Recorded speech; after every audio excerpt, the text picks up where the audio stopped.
Movie की शुरुआत होती है और हमें दिखाया जाता है मूवी के मेन कैरेक्टर को, जिनका नाम होता है विक्रांत खन्ना। और ये एक कैप्टन होते हैं और एक बहुत ही मशहूर और एक एक्सपीरियंस पायलट होते हैं। इनकी एक वाइफ होती है और साथ में एक छोटी बच्ची भी होती है। विक्रांत दुबई के एक होटल में रुके होते हैं क्योंकि दुबई से कोची उनकी फ़्लाइट आने वाली होती है। और उसी रात उनके एक दोस्त का फ़ोन आता है और वे विक्रांत से कहता है कि वो दुबई आया है, इसलिए उससे मिलना चाहता है। और फिर नेक्स्ट सीन में हम देखते हैं कि विक्रांत क्लब में जाता है जहाँ अपने दोस्तों से मिलने के लिए। तभी वहाँ विक्रांत को और उसके दोस्त को एक लड़की से मुलाकात होती है जिसका नाम होता है अंजलि। और वह फिर तीनों साथ में ही रात गुजारते हैं और फिर वहीं पे क्लब में ये लोग एंजॉय करते हैं और ढेर सारी शराब पीते हैं। और फिर नेक्स्ट सीन में हम देखते हैं विक्रांत क्लब से वापस आ जाता है और थोड़ा रेस्ट करता है और शाम में उठकर वापस एयरपोर्ट पर चला जाता है क्योंकि उसकी दुबई से कोची फ़्लाइट होती है। रात भर शराब पीने की वजह से और सही से नींद पूरी ना होने की वजह से विक्रांत की आँख लाल हो जाती है, इसलिए वह अपनी आंखों पर छुपाने के लिए गॉगल्स पहन लेता है। और फिर एयरपोर्ट पर विक्रांत की मुलाकात होती है तानिया से, जो कि उनकी को पायलट होती है। फिर बाद में सारे इंस्ट्रक्शन लेकर ये लोग प्लेन में चढ़ जाते हैं। और नेक्स्ट सीन में हम देखते हैं कि प्लेन में तरह तरह के पैसेंजर होते हैं और इसी में कैरी मिनाटी भी होते हैं। कैरी मिनाटी का इस मूवी में एक छोटा सा रोल है, वो रोल यही होता है। और एक ओल्ड लेडी भी होती है जो कि बहुत ज़्यादा घबराई हुई होती है और इनकी तबीयत बहुत ज़्यादा ख़राब होती है। और फिर हम देखते हैं कि प्लेन टेक ऑफ हो जाता है और प्लेन टेक ऑफ होने के बाद विक्रम 20 मिनट के लिए सो जाता है क्योंकि उनकी नींद पूरी नहीं होती है और वो बहुत ज़्यादा थके हुए होते हैं। और फिर टेक ऑफ के कुछ घंटे के बाद ये लोग जब इंडिया के अंदर पहुंच जाते हैं, इंडिया में आने के बाद ये लोग वो कुछ चीज़ की तरफ बढ़ते हैं, तब हम देखते हैं कि वहाँ का एटमॉस्फेयर बहुत ही ज़्यादा ख़राब हो जाता है। ज़ोर से तूफ़ानी बारिश आ जाती है और बिजली भी कड़कने लगती है जाती है। तभी फिर से विक्रांत और तानिया ये लोग एयरपोर्ट के कंट्रोल रूम से कांटेक्ट करते हैं, जहाँ पर इन्हें पता चलता है कि ये लोग कुछ कोची में अपने प्लेन को लैंड नहीं करा पाएंगे क्योंकि वहाँ का एटमॉस्फेयर बहुत ही ज़्यादा ख़राब है और विजिबिलिटी भी बहुत ही ज़्यादा कम हो जाती है, जिसके वजह से इन्हें रनवे पर कुछ दिखाई नहीं देगा और इनका प्लेन सही से लैंड नहीं कर पाएगा और प्लेन क्रैश भी हो सकता है। फिर यहाँ पर तानिया और विक्रांत के बीच में एक आर्ग्यूमेंट होता है। तानिया कहती है कि इन्हें अपना प्लेन बेंगलुरु में ले जाना चाहिए लैंड कराने के लिए, लेकिन विक्रांत कहता है ये लोग बेंगलोर से अच्छा त्रिवेंद्रम में अपने प्लेन को लैंड करा सकते हैं क्योंकि त्रिवेंद्रम नज़दीक भी है और इनके प्लेन का फ्यूल भी काफ़ी कम है और त्रिवेंद्रम लैंड कराने के लिए इनका फ्यूल भी ज़्यादा खर्च नहीं होगा। फिर हम देखते हैं कि थोड़ी सी आर्गुमेंट के बाद तानिया भी मान जाती है। डबल चेक कराने के लिए कंट्रोल रूम से पूछते हैं तो कंट्रोल रूम से इन्हें सेफ्टी मिल जाती है और वे लोग कहते हैं कि ये लोग अपने प्लेन को त्रिवेंद्रम में लैंड करा सकते हैं। और जैसे ही ये लोग अपने प्लेन को त्रिवेंद्रम की तरफ मोड़ते हैं और तभी हम देखते हैं कि कंट्रोल रूम को पता चलता है कि त्रिवेंद्रम में भी एटमॉस्फेयर बहुत ही ज़्यादा ख़राब हो गया है और वहाँ भी बहुत ही ज़्यादा तूफ़ानी बारिश आ रही है और वहाँ की भी विजिबिलिटी बहुत कम हो गई है और वहाँ भी प्लेन लैंड नहीं हो सकता है। तब ये लोग वापस से विक्रांत और तानिया को कांटेक्ट करने की कोशिश करते हैं, लेकिन तब तक बहुत ही ज़्यादा देर हो चुकी होती है और विक्रांत के पास और कोई रास्ता नहीं होता है। वो कहता है कि अब इनके पास इतना फ्यूल नहीं बचा है कि ये लोग कुछ और टाइम के लिए अपने प्लेन को हवा में रोक सकें और वापस बेंगलोर जा सकें। इन्हें किसी भी हालत में त्रिवेंद्रम के रनवे पर प्लेन को लैंड कराना पड़ेगा, वरना इनका प्लेन हवा में ही क्रैश हो जाएगा। और फिर हम देखते हैं इनका फ्यूल ख़त्म होने वाला होता है, लेकिन विक्रांत अपने सूझबूझ और अपने एक्सपीरियंस के बदौलत अपनी आंख बंद करके उस प्लेन को त्रिवेंद्रम एयरपोर्ट के रनवे 34 पर लैंड करवा देता है। जब ये लैंड हो जाता है और फिर हम देखते हैं इसमें बैठे हुए जितने भी पैसेंजर्स होते हैं और कंट्रोल रूम की जितनी टीम होती है वे सभी बहुत ही ज़्यादा खुश हो जाते हैं क्योंकि ये एक इम्पॉसिबल टास्क होता है उन लोगों के लिए। उन लोगों को लग रहा होता है कि अब प्लेन क्रैश हो जाएगा और कोई बच नहीं पाएगा, लेकिन विक्रांत के सूझबूझ के बदौलत ये प्लेन लैंड हो जाता है और इन्हीं की किसी की भी डेथ नहीं होती है। लेकिन एरोप्लेन से निकलने के बाद वो जो ओल्ड लेडी होती है वो ऑलरेडी बीमार होती है और उसकी हॉस्पिटल में जाते समय हार्ट अटैक से मृत्यु हो जाती है और जब उसकी डेथ हो जाती है तो उसकी जो बेटी होती है वो विक्रांत को जिम्मेदार मानती है।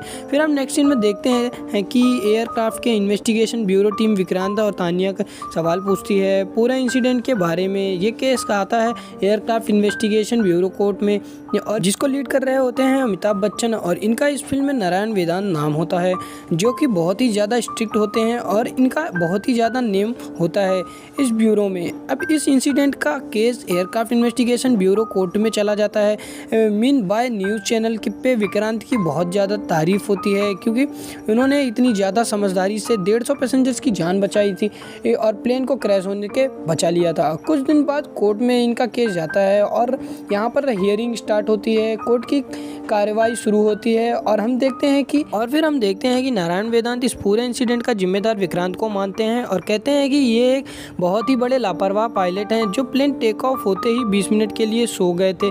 ऐसा कौन करता है? और कहते हैं कि इन्होंने अपने प्लेन में शराब भी पिया था। शराब वाले इल्जाम को विक्रांत खारिज कर देते हैं और नारायण वेदांत जब विक्रांत के ऊपर शराब पीने का इल्जाम लगाते हैं तो उसको प्रूफ करने के लिए ये एक मशीन में फूंकने के लिए विक्रांत को कहते हैं, लेकिन बाद में पता चलता है कि मशीन खराब हो गई है, इसलिए इस मशीन के जरिए कोई क्लियर रिजल्ट नहीं मिलेगा कि विक्रांत ने एरोप्लेन के अंदर शराब पी थी या नहीं पी थी। फिर नारायण वेदांत के पास और कोई रास्ता नहीं होता है। फिर वो कहते हैं कि हम विक्रांत के ऊपर लाई डिटेक्टिंग टेस्ट करवा सकते हैं जिससे हमें पता चल जाएगा इन्होंने शराब पी थी या नहीं। और फिर नेक्स्ट सीन में हम देखते हैं मशीन लाई जाती है जिसके जरिए हमें पता चलता है कि इंसान सच बोल रहा है या झूठ, जिसके जरिए नारायण वेदांत विक्रांत से पूछते हैं उन्होंने एरोप्लेन में शराब पिया था या नहीं, तो इसके जवाब में विक्रांत कहते हैं कि उन्होंने एरोप्लेन के अंदर कोई भी शराब नहीं पी थी। फिर हम देखते हैं लाई डिटेक्टिव मशीन भी विक्रांत के इस जवाब को सच साबित कर देती है। शराब वाले आरोप से तो बच जाते हैं, लेकिन नारायण विक्रांत के ऊपर और एक आरोप लगाते हैं। वो कहते हैं कि ये एक लापरवाह पायलट है, ये सो भी जाते हैं और जब इन्हें कहा गया था कि बेंगलोर जा सकते हैं तो बेंगलोर क्यों नहीं आए, क्यों इन्होंने त्रिवेंद्रम में अपने प्लेन को लैंड करवाया। अपनी को पायलट से भी बहस कर रहे थे।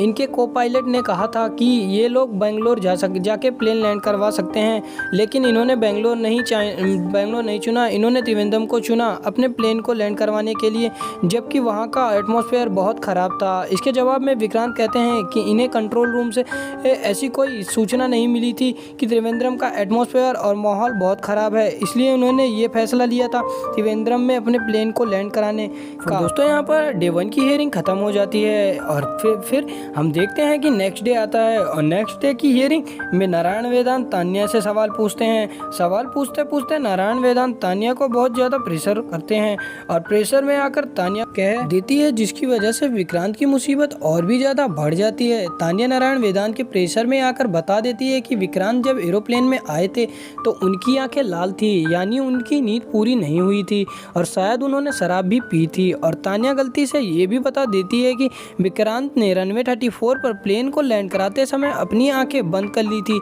दोस्तों ये बात सुनकर नारायण वेदांत बहुत ही ज़्यादा गुस्सा हो जाता है और वे जूरी और जज से कहते हैं कि कौन सा पायलट अपने पैसेंजर की जान को अपने हाथ में लेकर एक प्लेन को आंख बंद करके लैंड करवाता है। फिर नेक्स्ट सीन में हम देखते हैं कि नारायण वेदांत कोर्ट में अंजलि को बुलवाता है और दोस्तों अंजलि वही होती है जिसे हमने फिल्म के शुरुआत में देखा होता है, जिसके साथ विक्रांत ने क्लब में दारू पी थी। दोस्तों यहाँ पर नारायण वेदांत अपने एक पॉइंट क्लियर करने के लिए होता है और उनका कहना था कि विक्रांत ने टेक ऑफ के कुछ घंटे पहले शराब पी थी, जो कि एयरक्राफ्ट रूल के खिलाफ है। लेकिन इसका जवाब देते हुए विक्रांत कहते हैं कि एयरक्राफ्ट रूल के अनुसार पायलट टेक ऑफ के 12 घंटा पहले शराब नहीं पी सकता है और मैंने इस लड़की अंजलि के साथ टेक ऑफ के 15 घंटे पहले शराब पी थी, यानी मैंने कोई रूल नहीं तोड़ा है। और दोस्तों यहाँ पर इस आरोप से विक्रांत बच जाते हैं, लेकिन नारायण वेदांत जो आरोप लगाते हैं कि विक्रांत ने आंख बंद करके लैंडिंग करवाई थी, इसका कोई जवाब नहीं दे पाते विक्रांत। फिर नेक्स्ट सीन में हम देखते हैं कि यहाँ पर जज कहते हैं कि आज की ये हियरिंग ख़त्म हो गई है, कल फिर से कोर्ट रूम में सब आएंगे और कल आखिरी फैसला होगा और कल जज और ज्यूरी कि ये सुनाएंगे कि विक्रांत का क्या होना वाला है और ये इस केस से बरी होने या इन्हें सज़ा मिलेगी। फिर आज की हियरिंग ख़त्म हो जाती है और फिर हम देखते हैं कि नेक्स्ट डे वापस से सब लोग में आते हैं और दोस्तों ये फैसले वाला दिन होता है। यहाँ पर जूरी और जज विक्रांत से कहते हैं कि क्या वह कोई अपना आखिरी स्टेटमेंट देना चाहेगा। तो विक्रांत खड़े होकर कहता है कि हाँ, मैं अपना एक आखिरी स्टेटमेंट देना चाहूँगा। तो फिर विक्रांत खड़े होते हैं और वो अपनी बात रखते हैं। वो कहते हैं कि जब भी कुछ होता है, जब भी कोई प्लेन क्रैश होता है, हमेशा पायलट पर ही क्यों उंगली उठाई जाती है। वो जो कहते हैं कि अगर मौसम ख़राब है या किसी कंट्रोल रूम के किसी ऑफिसर की गलती हुई या उन पर कोई उंगली नहीं उठाता, हमेशा सवाल उठाया जाता है पायलट के ऊपर। दोस्तों यहाँ पर विक्रांत जूरी और जज को और बाकी सभी लोगों को इमोशनली ब्लैकमेल करते हैं या इमोशनली उनसे सिंपैथी लेने की कोशिश करते हैं। यहाँ पर मैं आपको बता दूं कि विक्रांत सारे आरोपों से तो बच जाते हैं, लेकिन उन्हें जब सबसे गंभीर आरोप होता है वो होता है कि उन्होंने आंख बंद करके प्लेन को लैंड क्यों करवाया। तो इसके जवाब में विक्रांत कहते हैं कि वो इस बात को अपने जुबान के जरिए साबित नहीं कर पाएंगे, वे प्रैक्टिकली करके बताएंगे। और फिर नेक्स्ट सीन में हम देखते हैं विक्रांत नारायण वेदांत को एक विजुअल 3D प्लेन में लेकर जाते हैं और उस प्लेन के आसपास के एटमॉस्फेयर उसी तरह यानी उसकी विजिबिलिटी और उसकी विंड और एटमॉस्फेयर तेजी से बारिश हो रही है उसी तरह रखा जाता है जैसे जिस दिन कोची एयरपोर्ट और त्रिवेंद्रम में था। फिर हम देखते हैं कि विक्रांत उस 3D विजुअल प्लेन में आंख पर पट्टी बांधकर और अपने साइड में नारायण वेदांत को बैठाकर विदाउट एनी हेल्प विक्रांत अपनी कैलकुलेशन और एक्सपीरियंस से प्लेन को सही सलामत लैंड करवा देता है। ये सब कुछ देखकर नारायण वेदांत समझ जाते हैं कि विक्रांत एक स्किल्ड और एक एक्सपीरियंस पायलट है जो बहुत ही ज़्यादा अच्छा है और जिनकी देश में बहुत ही ज़्यादा ज़रूरत है। फिर बाद में ये सीन ख़त्म हो जाता है। ख़त्म हो जाने के बाद में वापस कोर्ट में जाते हैं और वहाँ पर जूरी और जज अपना आखिरी फैसला सुनाते हैं और यहाँ पर कहा जाता है कि विक्रांत एक स्किल्ड और एक एक्सपीरियंस पायलट है और उन्होंने अपनी सूझबूझ इससे 150 पैसेंजर की जान बचाई है, लेकिन उन्होंने भी गलती ही की है कि उन्होंने आंख बंद करके अपने प्लेन को लैंड उन्हें नहीं करवाना चाहिए था। भले ही उनका मैथ और उनका कैलकुलेशन अच्छा है, लेकिन आंख नहीं बंद करना था। फिर हम देखते हैं कि जूरी वैसे तो इन्हें बरी कर देती है, लेकिन फिर भी इनकी एक गलती की वजह से इनके पायलट वाले लाइसेंस को 3 महीने के लिए रद्द कर दिया जाता है। फिर हम देखते हैं कि कोर्ट रूम के बाहर विक्रांत नारायण वेदांत से हाथ मिलाते हैं और उनसे पूछते हैं कि उन्होंने सिर्फ 3 महीनों के लिए ही उनका लाइसेंस क्यों रद्द करवाया है। तो यहाँ पर नारायण वेदांत कहते हैं कि ये तुम्हारे लिए एक सबक है, क्योंकि तुमने भी गलती की है। तुमने आंख बंद करके प्लेन को लैंड नहीं करवाना चाहिए और कि तुमने गलती की है, लेकिन तुम एक बहुत ही ज़्यादा स्किलफुल एक्सपीरियंस पायलट हो। तुम्हारे से अच्छा कोई पायलट आज तक मैंने नहीं देखा जो ऐसे सिचुएशन में भी प्लेन को सही से लैंड करवा सकता है। इसलिए मैं चाहता हूं कि तुम 3 महीने बाद वापस से प्लेन उड़ाओ। और फिर हम नेक्स्ट सीन में देखते हैं कि 3 महीने हो गए हैं।